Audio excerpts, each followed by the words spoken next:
Hi, this is Dr. Neil Barshas. I am a vascular surgeon at Baylor College of Medicine in Houston, Texas. I'm going to spend some time talking to you about how to give good instructions to patients to allow them to do a community-based exercise program.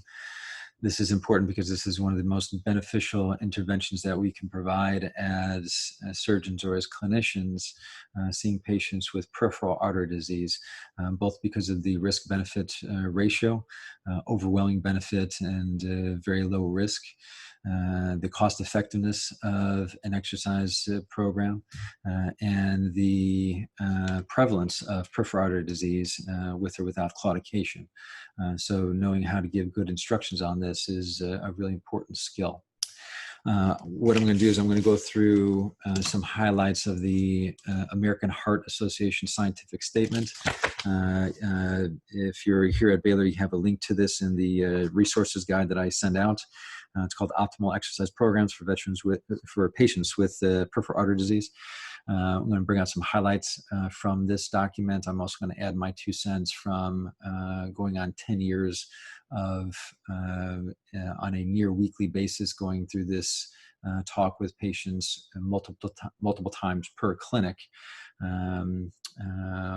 walking them through the main steps, working through barriers, and helping them implement this. And then finally, some of the research findings that we've been doing. We've been doing some interesting research on behavioral interventions, how to optimize adherence to exercise therapy and lower barriers. So that's what I'm going to put in here.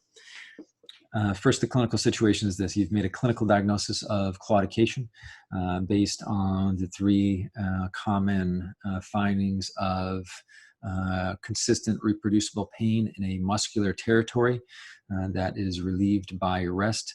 There's other variations on that tune, but those are the main 3 things that you should elicit from the patient's history to make that clinical diagnosis. Helpful but not necessary for this diagnosis, abnormal pulse exam at rest and abnormal ABIs at rest. Those things can help rule in claudication. A normal pulse exam at rest or normal ABIs at rest do not rule out claudication. So if you have that situation, what you should provide is you should provide the first line management for claudication, and that is exercise therapy. We'll talk a little bit about why it's first line therapy in just a second, but just know that it is the first line therapy for everybody, even in people who you think that at some point we're going to get to the point of offering intervention because of very severe, very disabling symptoms. I still get them invested in doing a community-based exercise program, and I think there's a lot of benefit to that. So the first thing that I do is I go through some common misconceptions about claudication. One is that it is a limb-threatening problem, that claudication may cause gangrene, that claudication may be associated with limb loss. This is not true. The natural history of claudication is very benign. In fact, in the longest, the randomized study with the longest follow-up, a Dutch trial in patients with claudication who now, they've reported on 7-year follow-up data from this cohort.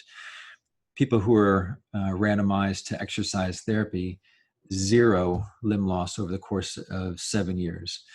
People who are randomized to intervention, stents, endovascular intervention, their rate of limb loss was still low, but is on the order of 3 to 4% over that 7-year span. So definitely higher in that intervention arm. Claudication as is very benign, not limb-threatening. For patients who have diabetes and especially diabetes plus neuropathy, they do have risk of foot ulcers, foot gangrene, foot infections, but that is in a lot of ways independent of any claudication symptoms that they have. Misconception number 1. Misconception number 2 is that claudication is associated with stroke or heart attack, and that doing interventions for claudication may lower their risk of stroke or heart attack. Something that a lot of patients ask about. It's not uncommon. Here too, even if patients don't make a statement to that effect, I always emphasize that the underlying process, the hardening of the arteries, is people who have hardening of the arteries of their leg arteries very often have in their carotid arteries or in their coronary arteries. But doing treatment for the leg arteries does not lower their risk of heart attack or stroke. It's worth making that statement every time, because you might be surprised at how often people do make that linkage. I do say that patients should check in with their primary care provider regarding whether or not testing for their coronary arteries is indicated. Right now, there's no recommendations for generalized screening for patients with claudication, for all patients with claudication to undergo ultrasound screening for the carotid arteries. So we don't do that routinely, but there too, separate process treating the claudication is not going to lower their stroke risk. And then finally, talking about the fact that intervention is not better, and in a lot of ways worse. And here I make the analogy that we reserve it as a last resort option. And I would say that it's less common now, but we used to have in our clinic very often people who would come to the clinic already having the idea that that would be their term, that they need stents in their legs to treat their claudication, or even treat their asymptomatic or minimally symptomatic peripheral artery disease that was identified on screening ABIs. Sometimes people have seen people in another clinic where they've recommended intervention just simply based on their abnormal ABIs. So I spent some time talking about some of the downsides of intervention. And here too, with patients, I do go through that Dutch trial with the 7-year follow-up, again saying that the rate of limb loss was actually higher with intervention. I do add that we've anecdotally seen that process. We've definitely seen that process, probably the process of people get intervention. The intervention lasts for a period of time. Then they have loss of patency of that intervention, and we're doing more and more interventions on them. So I really recommend that they wring as much benefit as they can out of exercise therapy, because that is the better intervention. And I do make the statement that we now have 7 randomized trials, head-to-head comparisons of patients who undergo exercise therapy compared to patients who undergo stents. Exercise therapy has been at least as good and has actually outperformed. It's been at least as good in all of the trials, all 7 of the comparisons. It's never underperformed compared to stenting. And in many of the trials, it's actually better. And not even just in terms of cost effectiveness, but actually in terms of just purely effectiveness, in terms of increasing people's ability to walk in a pain-free fashion. Exercise therapy does at least as good in achieving that. So after I go through those misconceptions, I get into what they should do. First, I emphasize that they need to set aside time in their weekly schedule to do exercise, that this is something that should be in addition to their day-to-day activities. It's in addition to checking their mail. It's in addition to grocery shopping, gardening, whatever else they do, the other activities that tend to elicit symptoms. And that's because, as you'll see, we need patients to do this repetitive cycle of effort and rest in a way that is not, people don't tend to do this just on their own in the course of day-to-day activities. So it really has to be time set aside purely for exercise. Patients need to earmark that time for exercise and not just other utilitarian activities. Walking overall is the best activity because it utilizes the legs and because it's universally accessible. So that is something that everybody can do. Other activities that are pretty good and are good equivalents. Stationary bike is probably the as good or nearly as good. It's got the advantage of being able to be done indoors, and here in the hot, humid Texas weather, that's a definite advantage. A real bicycle, maybe. I think people don't tend to, it tends to be a little bit more recreational, and people aren't doing the kind of compressed cycles that we'll talk about in just a minute when they're on a real bicycle. But that, if people enjoy doing that, that can be a reasonable compromise to make. Those are the main activities. Sometimes people ask about water aerobics. Very good activity, very good cardiorespiratory activity, from my understanding of it, strengthening activity, but not quite as good for claudication. And I say that because people who do it say that it doesn't elicit symptoms quite as much as walking does. In some ways, it can be preferential to them, but we actually do want them to exercise their legs a bit. After talking about how to do the activity, I talk about what they need to do.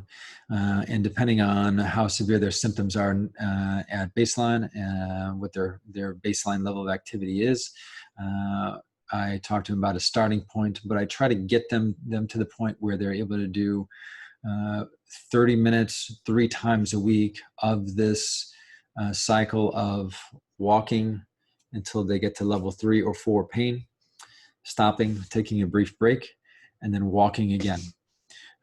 So what this would look like is, somebody's on a Tuesday morning, they've set aside 30 minutes for exercise before they shower and go to work.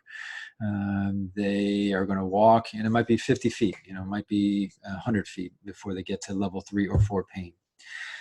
Here I emphasize that it's not going to cause any kind of injury to their legs if they walk to a higher level of pain. Sometimes people do have that thought, but I emphasize that we want lower intensity, longer duration exercise for them to benefit their legs.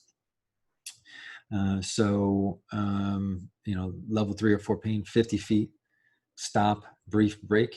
They should remain standing while they take that break. I tell them let the blood recirculate. Another 50 feet, stop, brief break, another 50 feet, whatever they can do. Most patients, a lot of patients at least, won't be able to start with 30 minutes right off the bat. So again, just depending on where they're starting with, might be just 5 minutes 3 times a week, might be 10 minutes, might be just walking down their sidewalk or their driveway and back, just starting with 5 times, starting with 10 times. Very small increments in order to get them doing something, to get them in the habit of incorporating into their weekly routine exercise for their legs. But the goal, like it is reviewed in here, the goal, it does seem that 30 minutes per session of total time is an important break point, that the benefits do go up at the 30-minute mark. And then somewhere between 30 and 60 minutes is probably the optimal for time. People can exercise more than 3 times a week. The 3 time a week frequency should be a minimum. It does seem like there is some science behind that as well. But that is a minimum, that they should do it 3 times a week. A few final things in terms of their exercise program. I emphasize that it should be done in a place where it's safe. If they have any problems at all with balance, or if it's in the summertime heat, doing it in a place where they have either railings for support. They can get back to their home. They're not far from their home. That they have a cell phone with them. They can call for help. That actually it very infrequently comes up as an issue. People seem like they have a good assessment on what they can do and how they can do it safely. But it can be worth talking about that. So after I go through that, I feel like it's important to get some verbal commitment on whether or not the person can do that. So at this point, after I've gone through, I've cleared up misconceptions and I've gone through the basic components, the basic ingredients of an exercise program, I say, what do you think? Is this something that you think you'd be able to do? I want to hear a verbal, yeah, I think so, or maybe, or I don't know. If they're not quite sure, I try to work with them to do some troubleshooting and figure out how they can safely and consistently do an exercise program like that. And then the final thing, after they hopefully have given some verbal commitment, I ask them to record their efforts. And I tell them to just keep it very simple, just a very simple log of day of the week, date, how much total time that they have walked, and that's it. I tell them don't even keep track of how far they go in terms of distance, how far he or she can go before they have to stop and take a brief break. How many breaks or any other metric. It's really just total time that they spend in walking or cycling. So that is it. We see them in the clinic for follow-up. Here we're checking in with them, seeing how, if they've implemented this program, if they've done it consistently, get some feedback on them on how it's been going. Again, doing more troubleshooting if they've had problems because of the weather, because of access to a place to walk, whatever else it is. Checking in with them on that. And I could tell you, people who do this and do this consistently almost uniformly improve. This document goes through some of the science as to why we think this improves patients. Some of the theories on it is that it improves collateral pathways of blood flow, arterial blood flow to the leg. It may change the ratio of fast twitch to slow twitch muscle fibers, improving mitochondrial function. Various theories on this. And those are just arterial blood flow and leg specific. Loss of excess weight and other cardiorespiratory benefits can have an indirect impact on walking ability. And those, of course, probably do play a role here too. What we don't track and follow is ABIs because we do not expect ABIs to improve. And I'll point out that I think that is a very interesting finding from previous trials that have randomized patients with claudication to exercise therapy and to intervention, is that the degree of improvement in walking is the same or better with exercise therapy, despite the fact that ABIs do not change. In the patients who undergo angioplasty and stenting, ABIs do improve. In people who undergo exercise therapy, ABIs do not improve. There's no significant difference in ABIs before or after. So I find that very informative, the fact that their ABIs have not changed, yet they have clinically and very clearly improved. I think that's a very notable finding. All right, that's what I have. Hope you take these tips, utilize them in our clinic or wherever else you're seeing patients with claudication, and help some people out. All right, thank you.